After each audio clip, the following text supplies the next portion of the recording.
The crystal chandelier in the grand foyer of their home, Mark's home, she sometimes corrected herself in the quiet. Unbidden thoughts that had started to prickle at the edges of her consciousness dripped light onto the polished marble floor. Each facet seemed to reflect a piece of their life, Alara. Her hand resting on the cool, reassuring curve of a new architectural award on the mahogany console, Mark. His arm a familiar, possessive weight around her waist, his smile as dazzling as the 1,000 tiny lights above them. Another one for the collection. Darling, Mark murmured, his voice a low thrum of pride that resonated through her. He kissed her temple, the scent of his expensive cologne, a bespoke blend he'd had crafted in Milan, momentarily clouding her senses. You're on a roll, almost as successful as your husband. He winked, a playful glint in his sapphire eyes that usually made her heart flutter. Tonight, it felt different. A little too polished, a little too practiced. Alara forced a smile. It's the team. Mark. And the vision. Of course. She'd poured her soul into the Serenity Pavilion project, a blend of biophilic design and cutting-edge sustainable technology that had critics singing her praises. It was her vision, honed over sleepless nights filled with sketching and calculations. Nights Mark often spent at late-night investor meetings or networking dinners.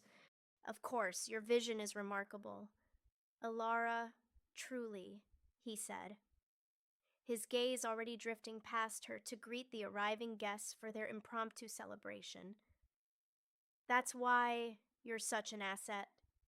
Think of what we could achieve if you channeled that brilliance into Sterling Corp's new urban development division, head architect, carte blanche, imagine it. There it was again, the gentle, almost imperceptible redirection of her ambition. For years, Alara had dreamed of opening her own boutique firm, Aura Designs. She'd already named it in her mind, a place where she could explore her most innovative ideas without the constraints of a massive corporate structure. She'd sketched out logos, even drafted a business plan, but Mark, ever practical, ever persuasive, had always managed to steer her away. Your talent is too big for a small pond! Alara, he'd say, his voice like warm honey. Why struggle with overheads and client acquisition when you can have the resources of an empire at your fingertips? We're a team. Remember, your success is my success. And she'd believed him. Or she'd wanted to. Their life was a tapestry woven with threads of his ambition and her talent. He was the dynamic entrepreneur, the rainmaker, she, the quiet genius whose designs gave his ventures tangible beauty and acclaim. It was a gilded cage, she was slowly beginning to realize, its bars so elegantly wrought they almost looked like adornment. Tonight, the cage felt a little tighter. The award, a sleek, obsidian obelisk, felt less like a triumph and more like a consolation prize.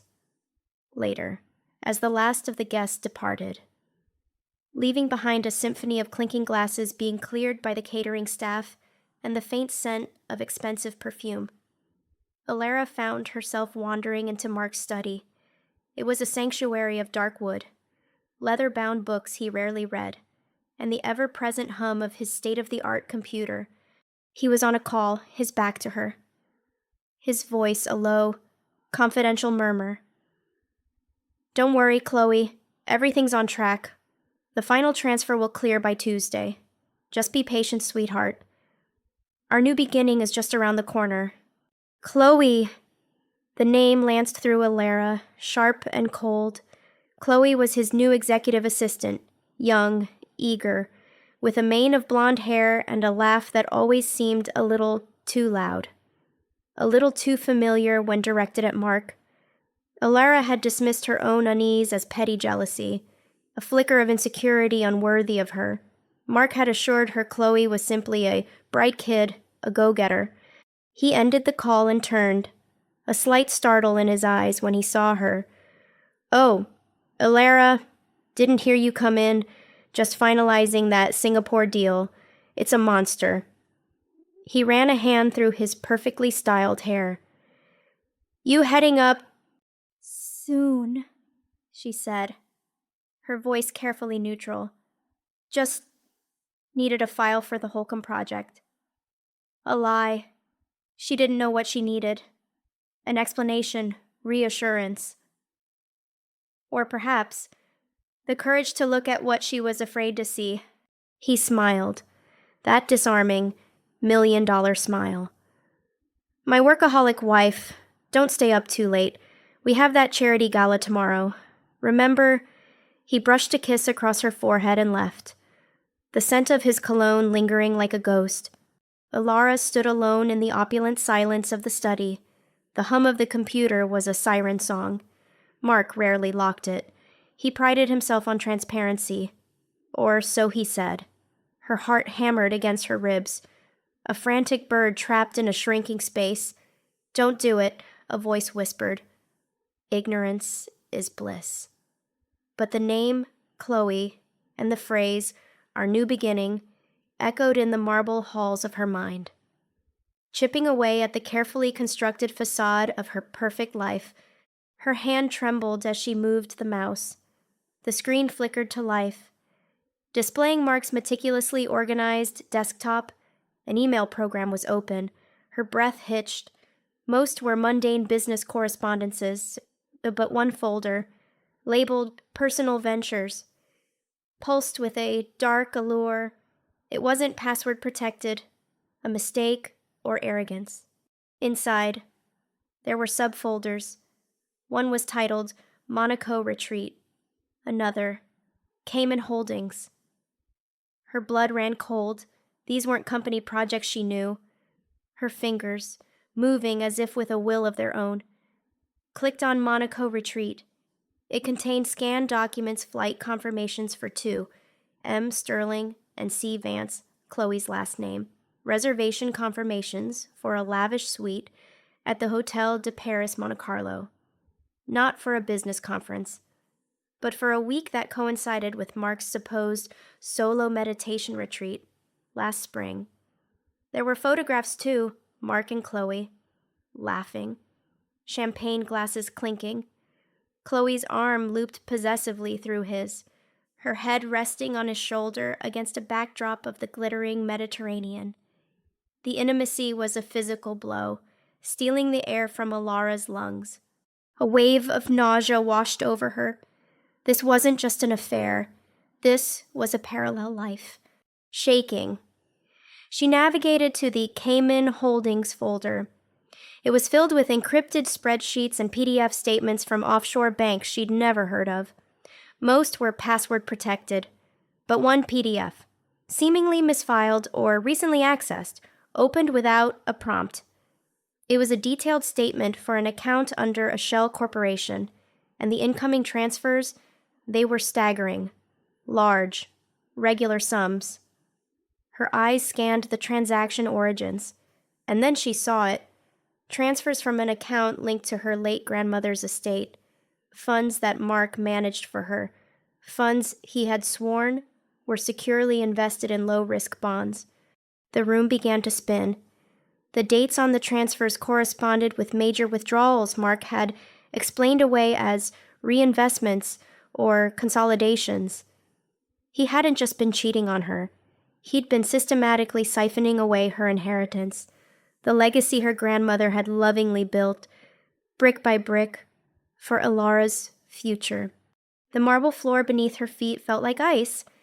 The elegant study, once a symbol of their shared success, now seemed like a meticulously crafted crime scene.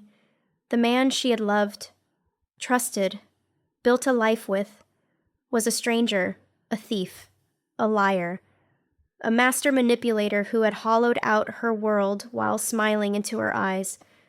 The award on the console downstairs, her latest professional triumph, now felt like a cruel joke. The gilded cage hadn't just been restrictive. It had been a meticulously planned deception.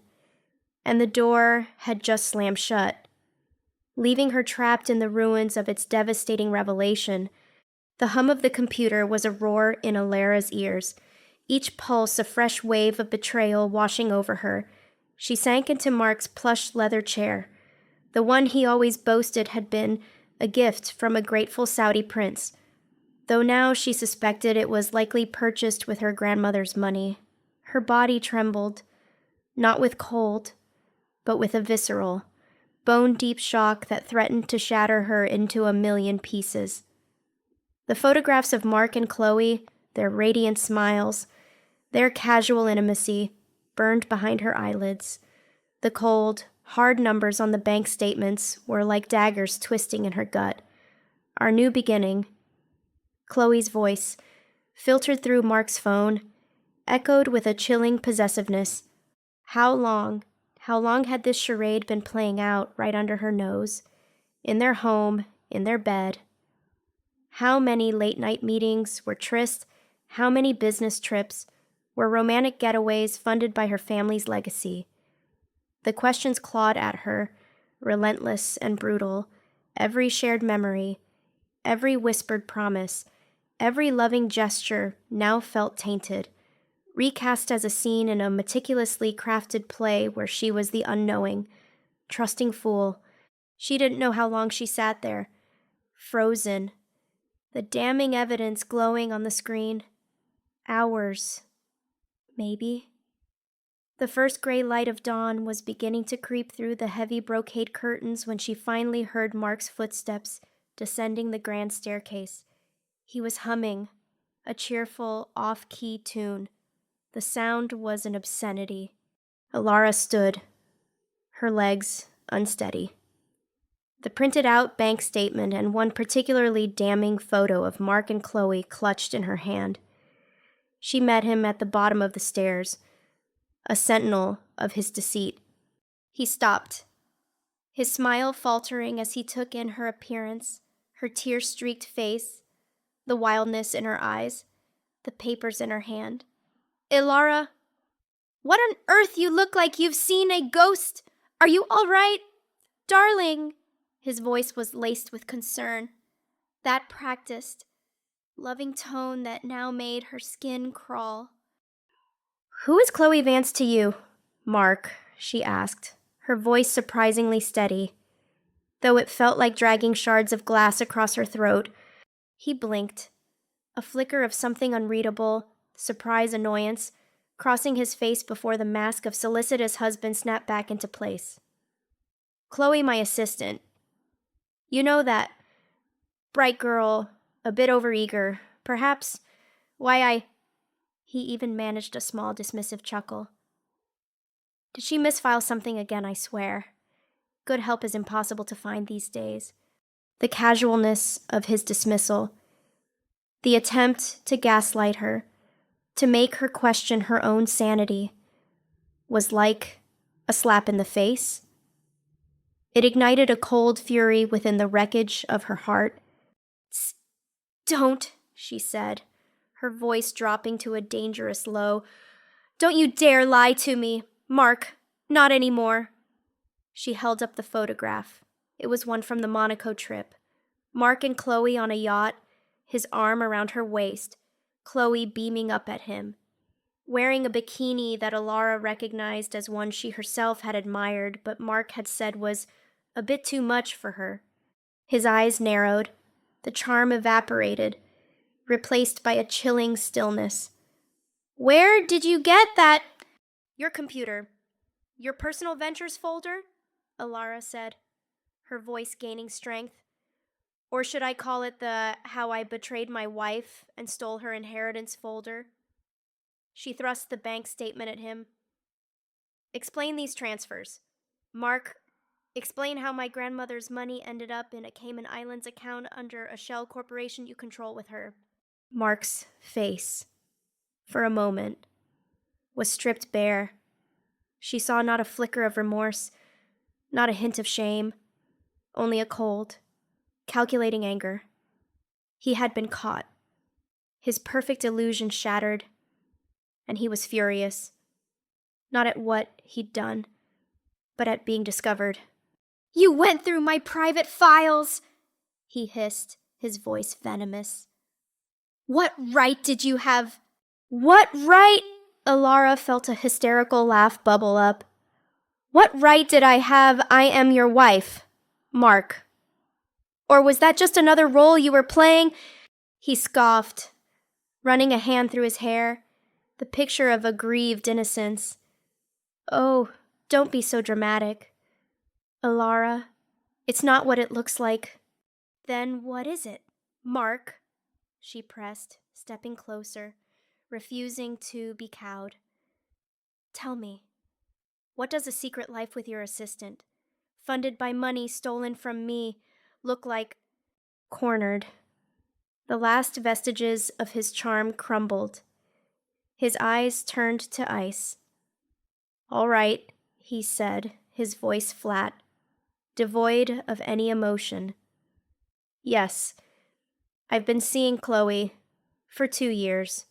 2 years, 100 weeks of lies, 1,000 shared moments that were nothing but deceit. The admission, so bald, so unadorned, still hit her with the force of a physical blow. And the money," she whispered, her voice trembling despite her resolve. "Business expenses," he said, waving a dismissive hand. "Reallocations, investments. You wouldn't understand the complexities. I understand theft." Mark Alara's voice rose, echoing in the cavernous foyer. "I understand fraud that was my grandmother's legacy, money she wanted for my future, for our children. If we'd ever had them, the thought that he'd deprived her of that, too, was another fresh stab of pain. He'd always been the one to postpone starting a family. Always not the right time. Always, let's wait until Sterling Corp is bigger." Now she knew why. He was building a different future, with a different woman. A cruel smirk twisted his lips. "Children with you. Alara, don't be naive. You were always so wrapped up in your blueprints and your ambitions. Chloe understands what a man needs. Support, adoration, not competition." The sheer audacity of his words, the casual cruelty, stunned her into silence for a moment. He was twisting her own dreams, her own talent, into a weapon against her, painting her as the deficient wife. She's young, vibrant," Mark continued, warming to his despicable theme, as if justifying his monstrosity to himself. "She sees me for who I am, a visionary, not someone to be constantly challenged." He gestured vaguely around the opulent hall, "and all this lifestyle. It takes capital. Alara, serious capital. Your little inheritance was seed money, necessary for the bigger picture." "My inheritance," she choked out. "Seed money for your affair, for your secret company with her." She felt a dizzying vertigo, the world tilting on its axis. "You were building a new life with Chloe, using my money." "It's called Sterling Future Holdings," he said, a hint of pride in his voice, as if announcing a legitimate triumph. "Chloe is a partner. She has a sharp mind for marketing. We're going to revolutionize the luxury ecotourism market." Alara stared at him, at this stranger wearing her husband's face, the man she had loved, the partner she had trusted, was a phantom. In his place stood a cold, ruthless con artist, a man who had not only broken her heart but had methodically plundered her heritage, all while maintaining the facade of a loving, supportive spouse. The depth of his deceit was fathomless. He hadn't just cheated, he had orchestrated a long-term campaign of emotional and financial annihilation. "So what now, Alara?"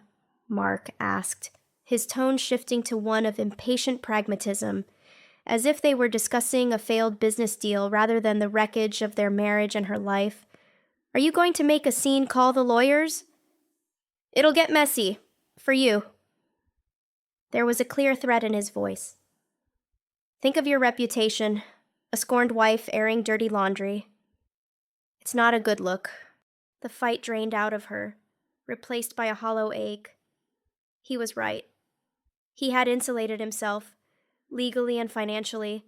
He had the stolen funds, the new partner, the new company. She had what a shattered heart and a mountain of debt he had likely, cleverly, left in her name. He saw her crumble and pressed his advantage. Look, I'm not a monster, he said. The lie so blatant it was almost comical. I'll make sure you're comfortable. A small settlement. For your silence. For your cooperation. We can say it was amicable. Irreconcilable differences. Alara looked at him. Truly looked at him. Perhaps for the first time. The handsome features. The charismatic smile lines. They were all a mask. Beneath them was a hollowness. A chilling emptiness where a conscience should have been. The love she had felt for him. The life they had built. It had all been a mirage, a carefully constructed illusion he had woven around her, and now, unveiled. The stranger before her was terrifying in his utter lack of remorse, in his casual destruction of everything she held dear. She had thought the discovery was the worst part. She was wrong. This, his cold confession, his utter lack of humanity, his casual dismissal of her pain, this was the true unveiling. This was the moment the gilded cage didn't just crumble, it vaporized, leaving her standing alone in an icy, barren wasteland. "Get out!" she whispered. The words barely audible. "What? Get out!" Her voice was stronger now, fueled by a sliver of defiance that pierced through the shock. "Get out of my sight! Get out of this house!" A flicker of annoyance crossed his face. "Don't be ridiculous. Alara, this is my house too, more mine than yours. If we're being honest about contributions," but something in her eyes, a spark of the steel he had so long tried to suppress, made him pause. He gave a curt nod. "Fine, I'll pack a bag. I was planning on moving out soon anyway. Chloe's found us a wonderful penthouse downtown." He turned and walked towards the staircase, then paused, looking back at her. One last parting shot. "You know, Alara, in a way, I did you a favor. You were always meant to be alone with your designs. Now you can be..." He ascended the stairs, his footsteps echoing in the sudden, vast silence, leaving Alara to drown in the full, horrifying comprehension of his betrayal. The divorce wasn't a battle, it was an execution, a swift, bloodless, and brutally efficient dismantling of Alara's life, carried out by a team of shark-eyed lawyers Mark had paid for with what was left of her inheritance. Alara sat in a sterile conference room, her own court-appointed lawyer, a well-meaning but overwhelmed man named Mr. Davies, looking at her with pity. Mark wasn't even there. He sent Chloe in his stead, a move of such calculated cruelty it almost defied belief. Chloe sat opposite them, impeccably dressed in a power suit, her expression one of bland sympathy that was more insulting than open hostility. She didn't speak, merely deferred to Mark's lead attorney, a man named Silverstone whose smile never reached his cold, reptilian eyes. They laid it all out. The prenuptial agreement Alara had signed years ago, in a haze of love and trust, was ironclad. Mark had presented it as a formality, a way to protect her assets from his business risks. In reality, it had been designed to protect his assets from her. Every joint account, every investment, had been structured by him. The debts from Sterling Corp's lavish expansion, however, were somehow in both their names. The house, technically owned by a holding company controlled by Mark, was his. "Mr. Sterling is prepared to be generous," Silverstone said, the word generous sounding like an obscenity. He pushed a document across the polished table. "He will assume the majority of Sterling Corp's corporate debt in return. Miss Vance?" He nodded towards Chloe. "On behalf of Sterling Future Holdings, will purchase Ms. Sterling's minority shares in the few joint ventures she contributed to. A nominal fee, of course, given their current liabilities." A nominal fee for architectural designs that had won awards and brought his company millions in contracts. Alara felt a wave of dizziness. Mr. Davies argued, feebly, about emotional distress, about clear financial misconduct. Silverstone simply raised an eyebrow. "Do you have concrete proof of this alleged embezzlement?" "Mr. Davies," he asked, knowing full well the offshore accounts were impenetrable fortresses. "Or are these the emotional claims of a woman scorned? It would be a shame to drag Monsieur Sterling's professional name through the mud with a messy, public battle she cannot possibly win. Reputations, especially in a field as small as high-end architecture, are so fragile." The threat was clear: fight, and Mark would destroy what little she had left her professional standing. He had already begun. Whispers had started circulating through their social and professional circles. Alara was unstable, difficult. She'd had a breakdown that had regrettably led to the amicable separation. Mark, the noble victim, was doing his best to cope. Some of their oldest friends now avoided her calls. She signed the papers.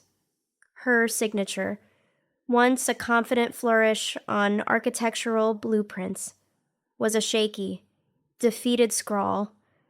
She walked out of that office with a check that wouldn't even cover 6 months of rent, a mountain of personal debt, and the bitter taste of utter annihilation.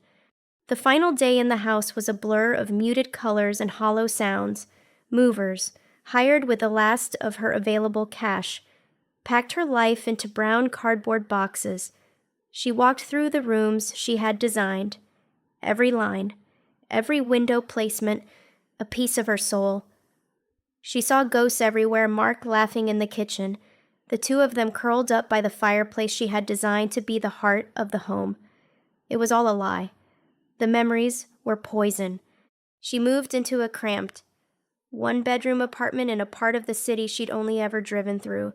The walls were thin, the air smelled of stale cooking from the neighbors, and the single window looked out onto a brick wall. The contrast to her old life was a physical assault. The marble halls were replaced by peeling linoleum, the crystal chandelier by a single, flickering fluorescent light in the kitchen. For weeks, Alara ceased to exist. She didn't answer her phone. She didn't open her mail. Letting the red-stamped final notices pile up by the door, she lived on instant coffee and toast. The grief a heavy shroud that suffocated all thought, all motivation. The shame was a constant companion, whispering that Mark was right. She was a failure, a fool who had been too wrapped up in her work to see the truth. She had been replaced by someone younger, someone better, someone who knew how to be what a man wanted. Her reflection in the grimy bathroom mirror was a stranger's, a gaunt woman with haunted eyes and unwashed hair. She had lost everything: her husband, her home, her money, her reputation, her future. She had hit rock bottom. And the cold, hard ground was all she could feel. One rainy Tuesday afternoon, a loud, insistent banging on her apartment door shattered the depressive silence. It wasn't the timid knock of a delivery person. It was a relentless, angry hammering. "Alara, open this damn door. I know you're in there. I can smell the self-pity from the hallway." The voice was unmistakable. Anna, her older sister. They hadn't spoken in over a year, not since a bitter argument about Mark, whom Anna had always referred to as the smiling shark. Alara squeezed her eyes shut, pulling a pillow over her head. "Go away, Anna!" The banging only got louder. "I flew 6 hours and took 3 trains to get to this godforsaken shoebox. Alara, you have 5 seconds before I call the building manager and tell him I smell gas. 5, 4... With a groan, Alara dragged herself off the stained mattress that lay on the floor. She fumbled with the locks and pulled the door open a crack. Anna stood there, a force of nature crammed into the narrow hallway. She was taller than Alara, with a wild mane of dark, curly hair shot through with gray, sharp, intelligent eyes, and a wardrobe that screamed, "I don't care what you think." She took one look at Alara's disheveled state, at the squalor of the apartment behind her, and her face hardened with a mixture of anger and concern. Without a word, she pushed past Alara into the room. Her eyes scanned the piles of unopened mail, the sink overflowing with dirty dishes, the empty wine bottles. She kicked a cardboard box with her boot. "So this is it," Anna said, her voice sharp, devoid of pity. "This is the grand surrender. He takes everything, and you curl up in a dumpster to die. Did he take your spine, too? Or did you give that away for free?" "You don't understand," Alara whispered, her throat tight. "Oh, I understand." Anna spun around, her eyes blazing. "I understand that you let a con man with perfect teeth and a black hole for a soul convince you that his ambition was more important than yours. I understand that you ignored every red flag because you wanted the fairy tale, and I understand that now that the wolf has shown his teeth. You've decided to lie down and let him eat you. What I don't understand is why." The harshness of the words was a shock to Alara's system, a jolt of ice water after weeks of drowning in lukewarm despair. Tears welled in her eyes. "He took everything. Anna, the money, the house, my work. Money is paper. A house is wood and stone." Anna retorted. Stepping closer, she jabbed a finger at Alara's temple. "He didn't take this. He didn't take your talent. He borrowed it. He profited from it. But it's still yours. That brain, the one that can see buildings in empty spaces. The one that understands light and form and function, that belongs to Alara Sterling. Or is it just Alara now?" "My name is all I have left," Alara choked out. "And he's ruined that too." Anna's expression softened for a fraction of a second. "No, he tarnished it. There's a difference. A tarnish can be polished." She walked over to the single window and shoved it open, letting in a gust of damp. "City air. First things first, we're airing this place out. Then you're going to take a shower. You stink. Then we're going to go through these bills, drink some real coffee, and you're going to tell me every single thing that bastard did." Alara just stared at her, overwhelmed. "Why are you here?" Anna turned from the window, her gaze unwavering. "Because I may not have liked your husband, but I love my sister, and I'm not going to stand by and watch her be erased." She crossed her arms, a reluctant, tough love lifeline in the middle of Alara's shipwrecked life. "He left you in the ashes. Little sister, fine. Now get up. It's time to see what you can build with them." The next few days were a brutal, systematic purge of Alara's inertia, orchestrated by Anna with the precision of a drill sergeant. Anna was a whirlwind of relentless energy. She threw open the curtains each morning, declaring the pity party officially over. She force-fed Alara scrambled eggs and strong black coffee, confiscated the remaining wine bottles, and established a command center at the tiny, wobbly kitchen table. Together, they tore into the mountain of mail. Each red-stamped envelope was a fresh humiliation, a testament to how far she had fallen, Anna was merciless. Okay, credit card debt $32,000, mostly on cards you co-signed for his business expenses. I assume, predictable, student loans from your master's degree, $78,000. At least that one's yours? Let's own it. They made calls, negotiating with creditors. Anna's voice a firm, no-nonsense bark that made collection agents stammer. For Alara, each call was a fresh agony, an admission of her failure to the world, but with Anna beside her, a bulwark against the tide of shame, it felt manageable, just barely. The hardest part was unpacking the boxes labeled archival designs. They contained her past life, her professional soul, packed away in cardboard tombs. Opening the first one released the faint, familiar scent of drafting paper and graphite, and the memories ambushed her. There were the initial sketches for the Serenity Pavilion, the project that won her the award on that final, terrible night. She saw her own handwriting, full of confident, looping notes, and felt a pang of loss so sharp it was like a physical wound. This was the woman she used to be: bold, inspired, fearless. I can't do this, she whispered, pushing a roll of blueprints away. It's all him. It's all tainted. Bullshit, Anna said, pulling out a large, forgotten portfolio from the bottom of a box. It was bound in scuffed black leather, older than the others. He tainted the projects you did for him. He doesn't own the talent that made them. There's a difference. She wiped a layer of dust off the cover. Embossed in faded silver lettering was a single word, Aura. Alara stared. Aura Designs. She hadn't seen that portfolio in almost a decade. It was her thesis project from graduate school, expanded upon in the years before Mark's career had exploded and consumed hers. It was the blueprint for the boutique firm she had dreamed of, filled with the wild, audacious ideas she had been passionate about before Mark had gently, persuasively, convinced her they were commercially unviable and niche. Her fingers trembled as she untied the leather straps. She opened it, and it was like looking at a photograph of a younger, truer version of herself.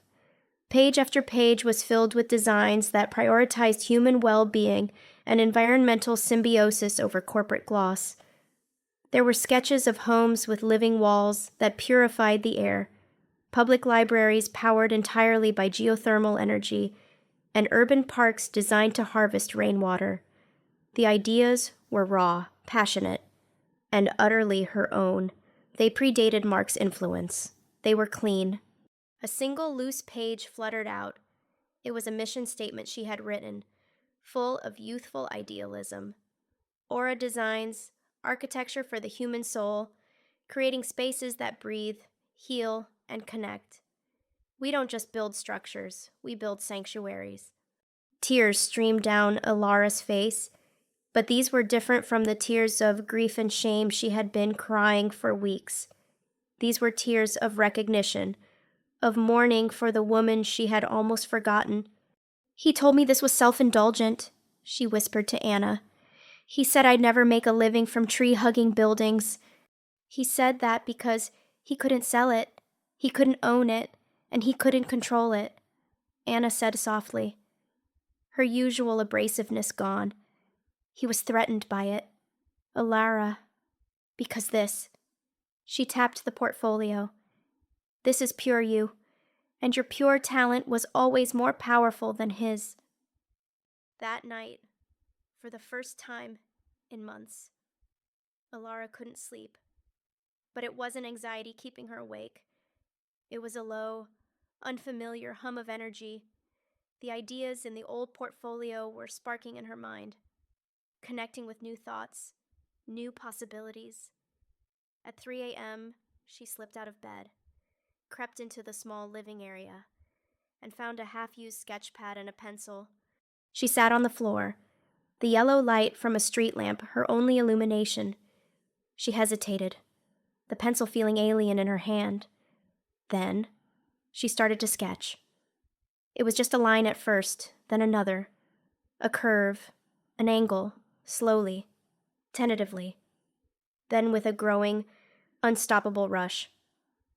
The dam of her creativity broke. Ideas poured onto the page.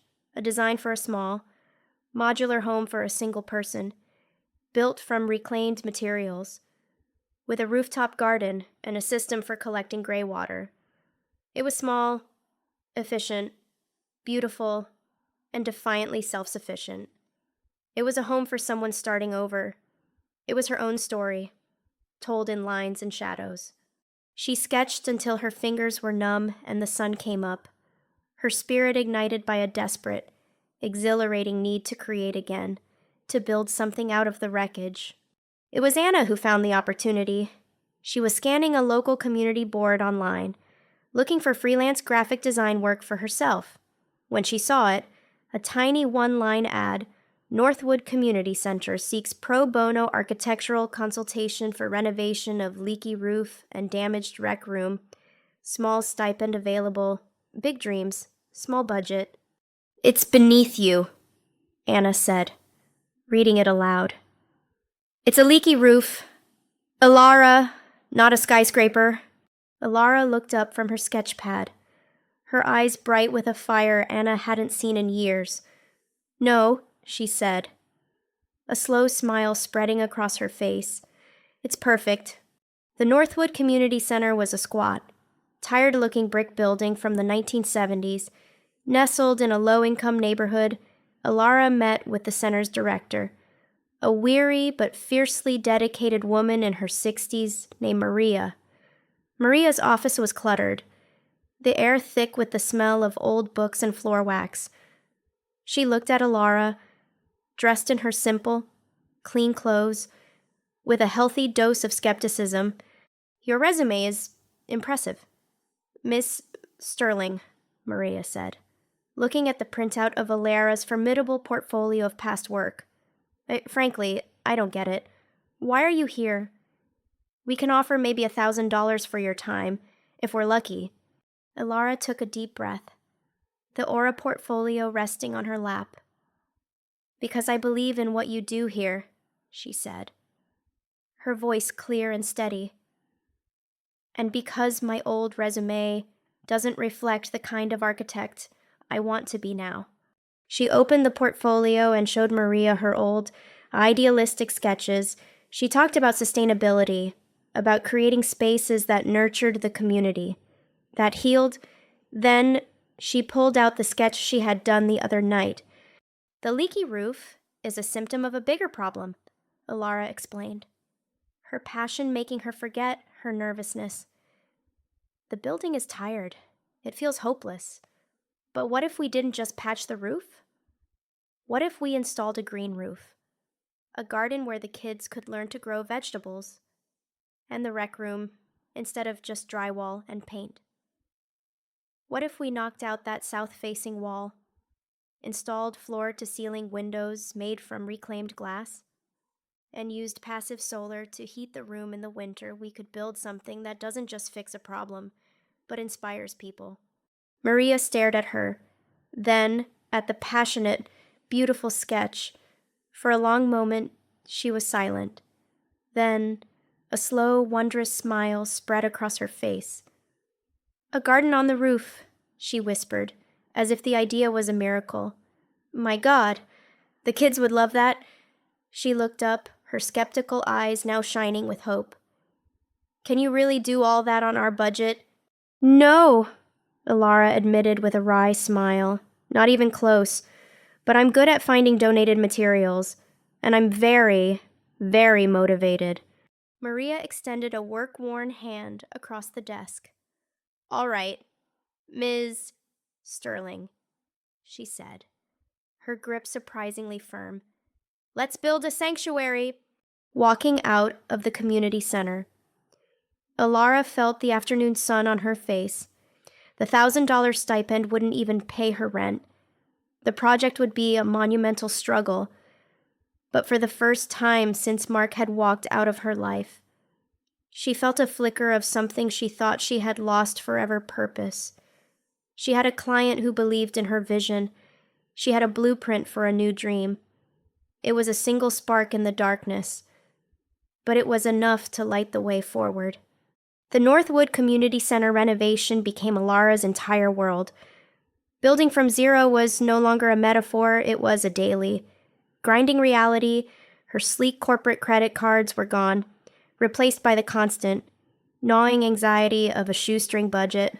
Her mornings started not in a high-tech office with a latte, but in muddy salvage yards, haggling for reclaimed timber and discarded steel beams. She learned to spot the difference between junk and treasure. Her manicured nails, once a staple of her old life, now perpetually chipped and dirty. The head contractor, a grizzled, pot-bellied man named Sal, treated her with unconcealed disdain. "Lady, this ain't a picture book," he'd grunt, looking at her elegant designs. "This is brick and mortar. You want to knock out a load-bearing wall for a window, you're asking for the whole damn roof to come down?" In her old life, she would have had a structural engineer and a project manager to handle men like Sal. Now, she was on her own. She'd unroll her meticulously calculated structural plans on the hood of a pickup truck, her voice calm and firm as she walked him through the engineering principles. The stress loads, the reinforcement specs. She'd learned early on that backing down was not an option.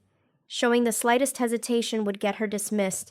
It took 3 weeks of her showing up at dawn, coffee in hand for his crew, and calmly refuting his every objection with unassailable facts before he finally looked at her with a grudging respect. One morning, he simply nodded at her revised plans and grunted, "All right, architect, let's build your window." It felt like a bigger victory than any award she had ever won. The project became a community affair after seeing her passion.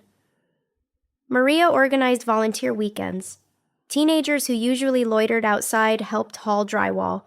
Mothers planted seedlings in the trays for the green roof. Alara, covered in sawdust and paint, worked alongside them, teaching, directing, and inspiring. She wasn't just an architect. She was a part of something. A feeling she hadn't realized she'd been starved for in the sterile, competitive world she'd left behind. The grand reopening of the center was nothing like the champagne-fueled galas of her past. It was a potluck affair with paper plates and cheap string lights, but when Maria cut a red ribbon and the doors opened to the renovated rec room, a collective gasp went through the crowd. The room was flooded with natural light from the massive new window, which framed the sky like a living painting. The air felt fresh, clean, on the roof. The new garden was a small, vibrant patch of green against the gray urban landscape. People didn't praise the cleverness of the design. They talked about how it made them feel. "It feels hopeful in here now," an elderly woman whispered to Alara, her eyes shining. A young boy tugged on her sleeve and asked if he could be the first one to water the new tomato plants. The local newspaper sent a junior reporter who wrote a small, human interest story titled, "Architect with a Heart Rebuilds More Than Just a Building." It was tucked away in the metro section, but it was enough. The article led to a phone call. A young couple who had just bought a small, dilapidated townhouse wanted her help. They had no money for a big firm, but they had read about her work with reclaimed materials and her human-centric philosophy. It was her first reel. Paying commission since the divorce, the fee was modest, but it was a start. With a surge of defiant optimism, Alara took a bus to the city clerk's office. She filled out the paperwork, her hand steady, and paid the registration fee. She walked out holding a certificate that declared Aura Designs, LLC, was officially open for business. Her office was still a corner of her cramped apartment. Her staff was just her, but it was real. The next 6 months were a blur of steel and sweat. She was the CEO, the lead designer, the accountant, the secretary, and the intern, Her days were spent on job sites and in meetings. Her nights were a frantic race to finish blueprints, file invoices, and chase down new leads. Sleep was a luxury. There were moments of sheer panic when a check was late and rent was due, when a supplier delivered the wrong materials, when she felt so utterly exhausted she thought she couldn't possibly draw another line. In those moments, she would look at the photograph of the smiling kids on the Northwood green roof that she'd taped to her wall. She would touch her business registration certificate, and she would keep going. She finished the townhouse project ahead of schedule and under budget, transforming it into a small marvel of light and efficiency. The grateful couple recommended her to a friend who needed a small cafe designed.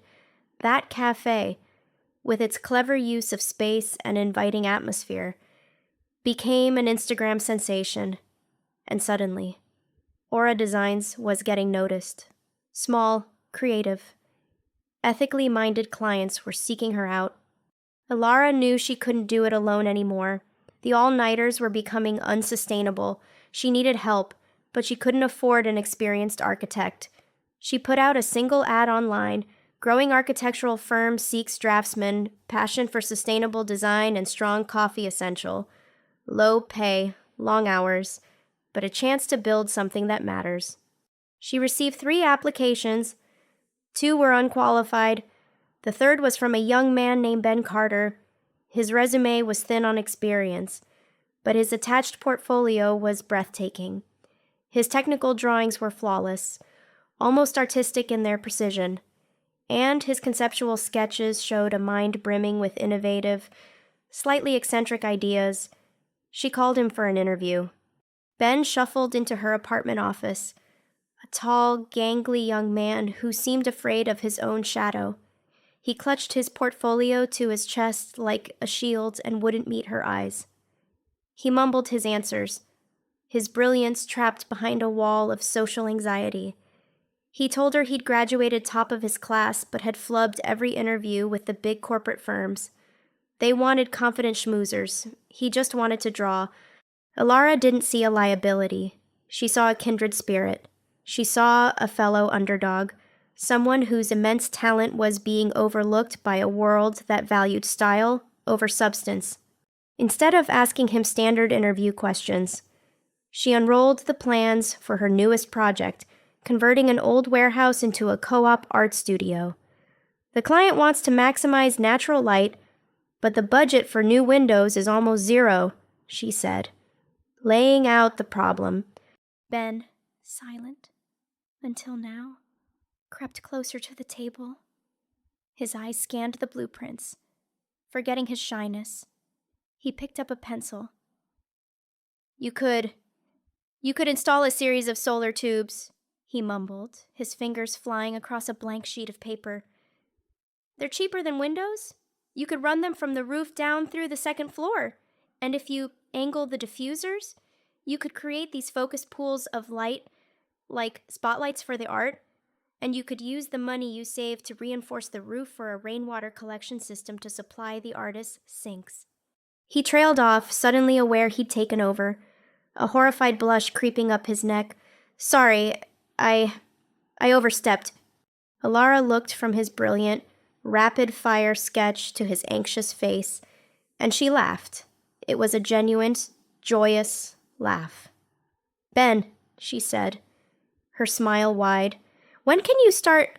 And just like that, Aura Designs had its first employee. It was still just the 2 of them, a scarred but resilient architect and a socially awkward genius. Working out of a tiny apartment, they were underfunded, overworked, and taking on a world of corporate giants. But as Alara looked at Ben, who was already eagerly refining his solar tube sketch, she felt an undeniable surge of power. She wasn't just surviving anymore. She was building, one beam of steel, one drop of sweat, one loyal soul at a time. 2 years passed, not in a blur, but as a series of hard-fought, deliberate steps up a steep mountain. Aura Designs was no longer just Alara and Ben in a cramped apartment. They'd now occupied a bright, airy industrial loft space in a revitalized warehouse district, a space they had, of course, designed themselves, turning it into a living portfolio of their ethos with exposed brick, reclaimed wood, and a small forest of indoor plants. Their team had grown. Ben, now Aura's head of technical design, had blossomed with the confidence Alara had shown in him. His shyness had receded, replaced by a quiet authority. He was the brilliant, steady engine room of the company. They had hired Maria's sharp-witted niece, Sophia, as their office manager, and her fierce organizational skills were the glue that held their chaotic, rapid growth together. Two promising junior architects, drawn by the firm's growing reputation, rounded out their small, fiercely loyal team. Aura Designs had become the name to watch in the city's architectural scene. They were the Davids to the Goliaths of the corporate firms, winning accolades for projects that were consistently innovative, beautiful, and deeply conscientious. They'd turned a polluted urban brownfield into a thriving public park powered by solar energy. They designed an award-winning co-living space for artists that was both affordable and inspiring. They were known for their integrity, their fanatical attention to detail, and their uncanny ability to deliver breathtaking results on shoestring budgets. Alara herself was becoming a recognized figure, invited to speak at design conferences about sustainable architecture and ethical business practices. She was no longer Alara Sterling, the disgraced ex-wife of Mark Sterling. She was Alara, the visionary founder of Aura Designs. Meanwhile, across the city, in a glass and steel tower, the world of Sterling Future Holdings was beginning to fracture. Mark's company, built on stolen money and propped up by flashy marketing, lacked a solid foundation. Mark's genius was in sales and seduction, not in management or long-term strategy. Chloe, promoted far beyond her capabilities, struggled to manage complex projects, leading to costly delays and angry investors. Their flagship luxury eco-resort in Bali was a year behind schedule and massively over budget. Plagued by construction issues and accusations of environmental violations, the whispers on the financial news wires were getting louder. The shine was coming off Mark Sterling. He was aware of Alara's ascent. He saw her name in trade magazines, her face smiling out from articles praising her work. He'd drive past her projects, a knot of acid tightening in his stomach. To his narcissistic mind, her success was a direct, personal insult. It was a refutation of his narrative, the one where she was the fragile, uninspired artist and he was the brilliant visionary. Every award she won, every project she completed, was a testament to the talent he had tried to suppress and control. It infuriated him. The first shadow fell on a Tuesday. Aura Designs was in the final stages of a bid for a new public library, a project that was both prestigious and close to Alara's heart. A key component of her design was a unique, sustainably sourced bamboo composite, a material supplied by a small, family-owned company she had worked with for years. 3 days before the final bid was due, the supplier called, his voice full of apology and regret. He could no longer supply her. He wouldn't say why, only that it was out of his hands. Panic flared in the Aura office. Without that material, their budget was blown, their design compromised. Sophia worked the phones frantically, while Ben and Alara reworked the plans through the night, searching for an alternative. Alara had a sick feeling in the pit of her stomach. The supplier's evasiveness, the timing, it felt targeted. It felt like Mark. They managed to find a substitute material at the 11th hour. Submitting their bid just minutes before the deadline, they won the contract, but the incident left a chill. It was a warning shot. The shadows grew longer. At an industry awards gala, one Alara now attended as a respected peer, an old acquaintance, a developer who worked with Mark, cornered her by the bar. "Heard you're keeping busy, Alara," he said with a smirk. "Mark always said you were a talented hobbyist. Good for you for turning it into a little business." The condescension, the echo of Mark's own dismissive words, was meant to sting 2 years ago. It would have devastated her. Tonight. Alara simply smiled. A cool, placid smile that didn't reach her eyes. "He's right," she said, her voice smooth as silk. "It started as a little business, but unlike some, we build things to last." She raised her glass in a mock toast and walked away, leaving him looking flustered. But inside, she was seething. Mark wasn't just a bitter memory anymore. He was an active adversary. He was trying to poison the well, using his remaining influence to sabotage her. The final proof came when they bid on a contract for a new corporate headquarters. It was their biggest proposal yet, a chance to move into a new league. They knew their design was superior, their budget lean and efficient. They lost. The contract was awarded to a soulless, big-box firm whose design was uninspired, but whose bid came in at a price that seemed impossibly, suicidally low. Sophia, through a friend in the acquisitions department. Found out why Mark's company, Sterling Future Holdings, had secretly partnered with the winning firm, subsidizing their bid just to ensure Aura Designs would lose. He was willing to lose money just to see her fail. That night, Alara gathered her team in the conference room. The mood was grim. "He's not going to stop," Ben said, his voice low. "This is personal for him. Your success makes him look like a fool. We can't compete with someone willing to burn money just for spite," Sophia added, her usual optimism gone. "He can underbid us on every project. He can pressure every supplier. What do we do?"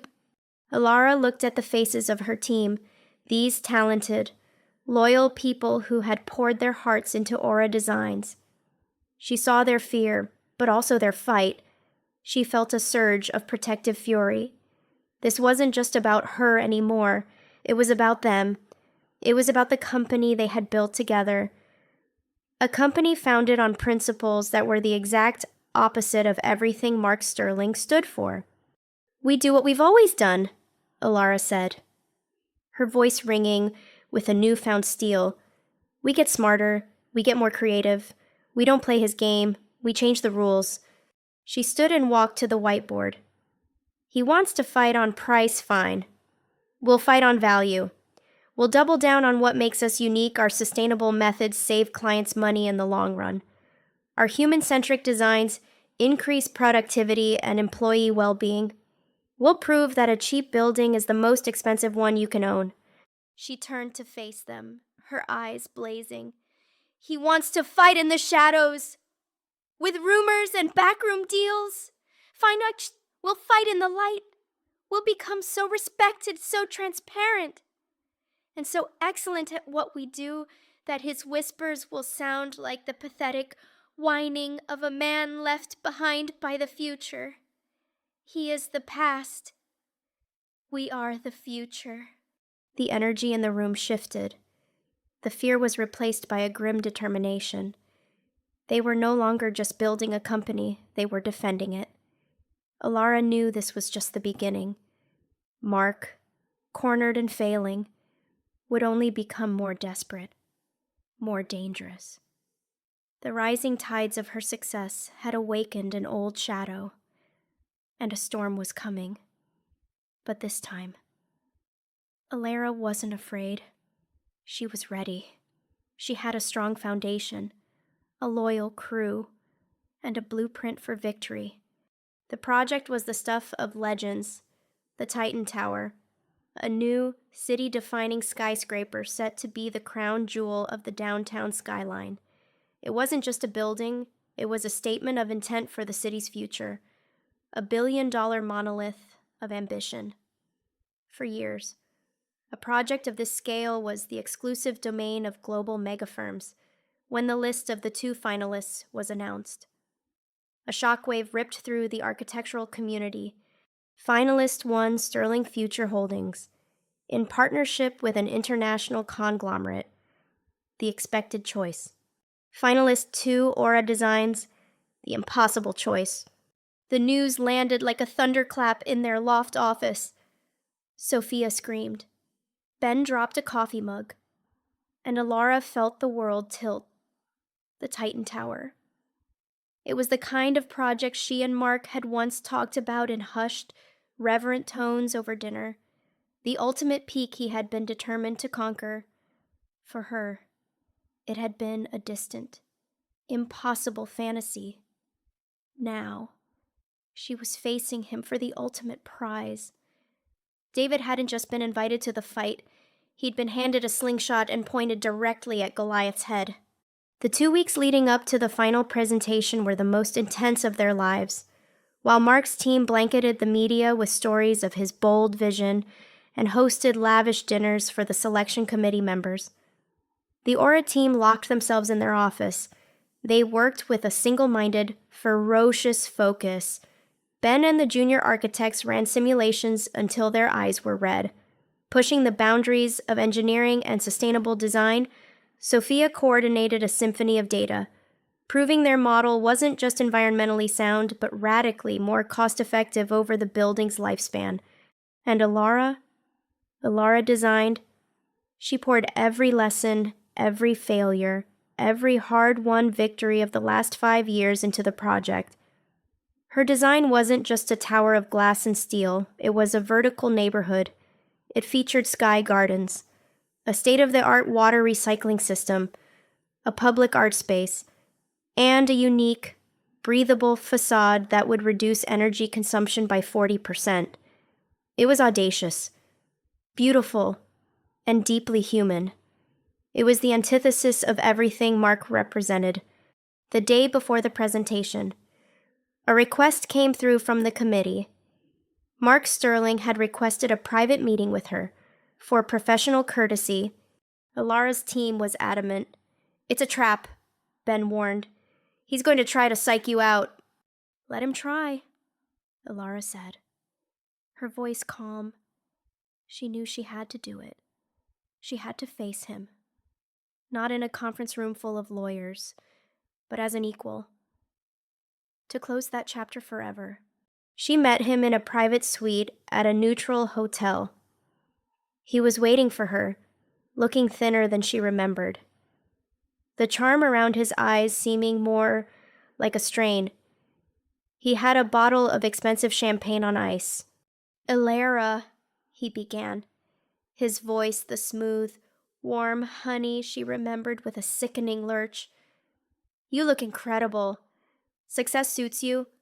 "Cut the charm, Mark," she said, remaining standing while he lounged on a sofa. "What do you want?" His smile faltered. "Straight to business. I always admired that about you." He sighed, a performance of deep regret. "Look, I know how things ended. I was a fool. I was arrogant.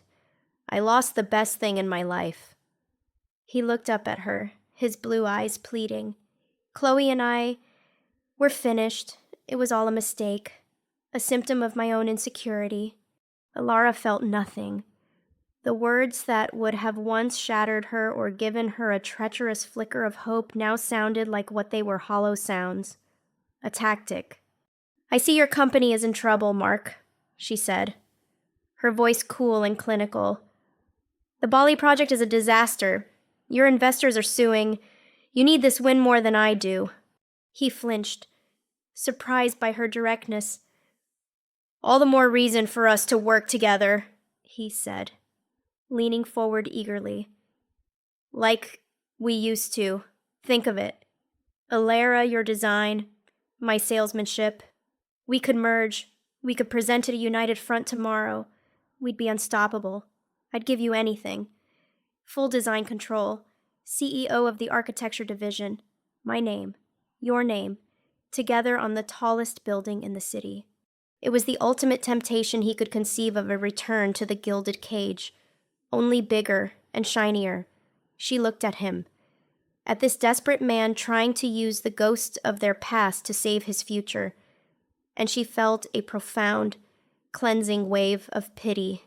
"No," she said. The word was quiet, but absolute. No. He stood up, his face darkening. "Don't be a fool, Alara. You can't possibly win this on your own. I will crush you. I will bury Aura Designs in litigation. I will spend every last dollar I have to ruin you if you stand in my way." And there it was, the cornered rat, stripped of its charm, baring its teeth. Alara finally smiled. A real smile. It was the smile of a woman completely and utterly free. "You don't get it, do you? Mark, you can't ruin me, because I'm not playing for money or for fame. I'm building things that last. You build things that collapse." She turned to leave. "Good luck tomorrow. You're going to need it." The presentation room was cavernous, intimidating. The selection committee, a dozen of the most powerful people in the city, sat behind a long mahogany table, their faces impassive. Mark went first. His presentation was exactly what Alara expected a slick. High-gloss production full of thundering music and computer-generated fly-throughs of a building that was impressive but sterile.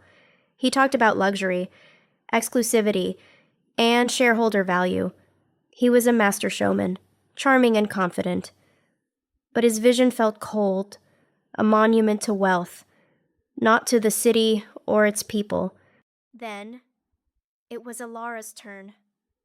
She walked to the podium, not with a flashy video, but with her small team standing quietly behind her.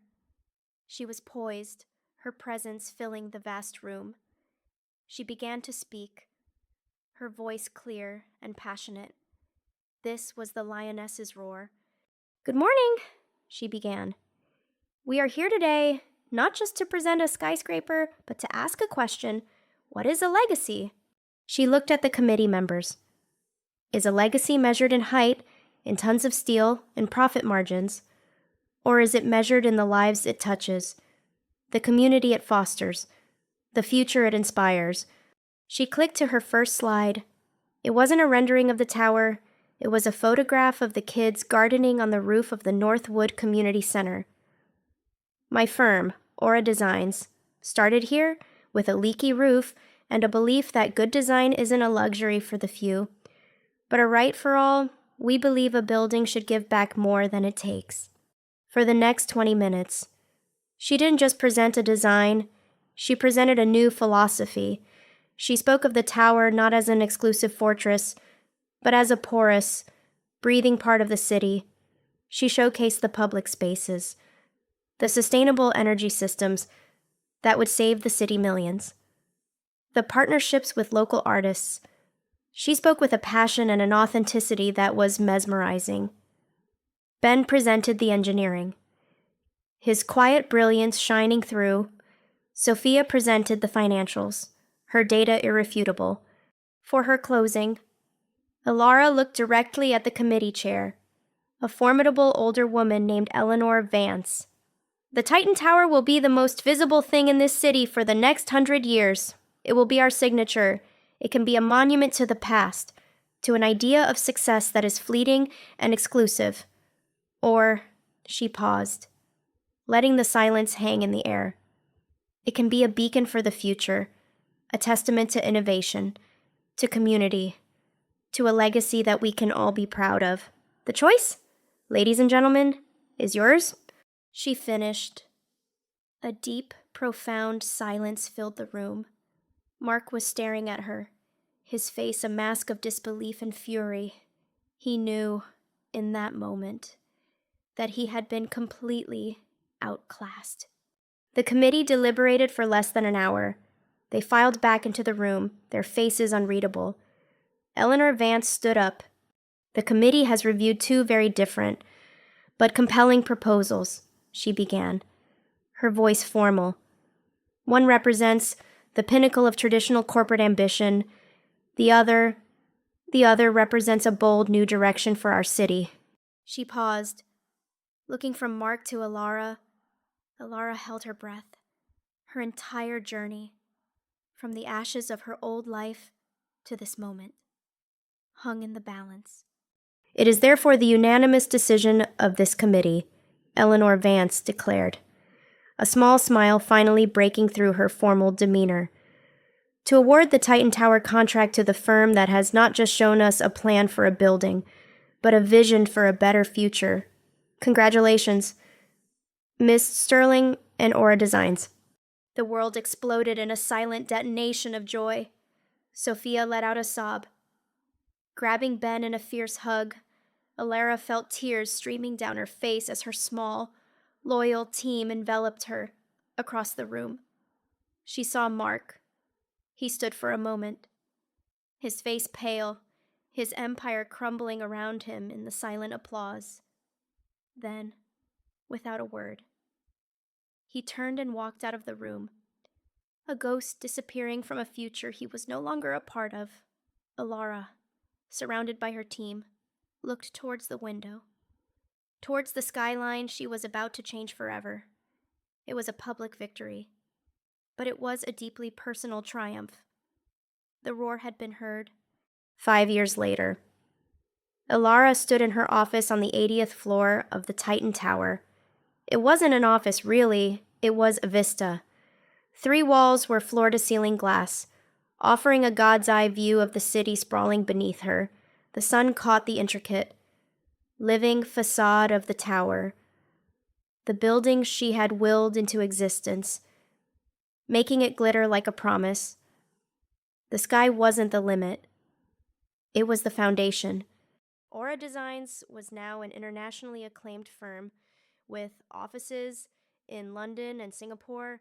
They were the gold standard for sustainable, human-centric architecture.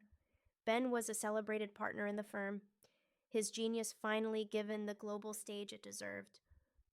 Sophia ran the entire global operation with terrifying efficiency. They were more than a team. They were a family forged in fire and faith. Alara rarely thought of Mark anymore. His name had faded from the news cycles after Sterling. Future Holdings had imploded in a spectacular bankruptcy, taking his international partners down with it. The last she'd heard, he was living somewhere in South America. A cautionary tale whispered at cocktail parties. He was no longer a shadow in her life, not even a ghost. He was simply a line in a chapter she had finished reading long ago. His betrayal had been the catalyst, the terrible fire that had burned her old life to the ground. But she, and she alone, had chosen what to build from the ashes. Her intercom chimed softly. Alara? Sophia's voice came through, warm and familiar. The students from the university are here for their mentorship session. Send them in, Sophia. Thank you. A group of 5 young women, all aspiring architects, in their final year of study, filed into her office, their eyes wide with awe as they took in the view. They clutched their portfolios to their chests, their faces a mixture of terror and excitement that Alara remembered all too well. She smiled, a genuine, welcoming smile, and gestured for them to sit at the large, reclaimed oak table in the center of the room. For an hour, they talked. The students showed her their designs, their voices hesitant at first, then growing in confidence as Alara listened with focused, respectful attention. She didn't just critique their work. She asked them about their vision, their passions, their fears. One young woman, named Maya, confessed her anxiety. I have these ideas for small-scale, community-focused projects, but everyone says the real money, the real prestige, is in massive corporate contracts. I'm scared that if I follow my passion, I'll never be successful. Alara looked at this bright, talented young woman and saw a reflection of her younger self. The woman who had almost allowed her own dreams to be extinguished by someone else's definition of success. Success isn't a destination someone else chooses for you, Alara told her, her voice gentle but firm. It's a structure you build yourself, on your own terms. Your passion isn't a liability, it's your foundation. If you build on a foundation of truth, of what you genuinely believe in, your structure will be strong enough to withstand any storm. The money and the prestige, they are byproducts of authenticity. They are never the goal. She saw the understanding dawn in Maya's eyes, the same spark that had ignited in her own soul in a tiny, dark apartment all those years ago, in that moment. Ilara understood her true legacy. It wasn't this tower, as magnificent as it was. It wasn't the awards or the magazine covers. It was the act of passing on the light, of ensuring that other talented women had the encouragement to build on their own foundations, to design their own limitless skies. After the students left, filled with a renewed sense of purpose, Alara walked to the glass wall. She looked down at the city, at the intricate tapestry of millions of lives. She saw the green roof of the Northwood Community Center, a tiny patch of defiant life that had been the start of it all. She saw the cafes, the libraries, the parks, the homes, all the spaces she and her team had poured their souls into, and rising above them all was the Titan Tower, not as a symbol of her victory over Mark, but as a monument to her victory over herself. She had found a peace that was deeper than happiness, a strength that was quieter than power. She was the architect of her own life, the CEO of her own soul. Her journey had been forged in the deepest betrayal, but it had led her to the most profound and unshakable truth. The only person who could ever truly define her worth was herself. The sun was beginning to set, painting the sky in hues of gold and fiery orange. The horizon was vast and filled with light, and for Alara, it was just the beginning. Thanks for watching. If you enjoyed this story and want to see more, don't forget to hit that subscribe button. Stay with us for the next one. And while you're here, check out our other videos. There's always more to explore. Where are you watching from? Let us know in the comments below.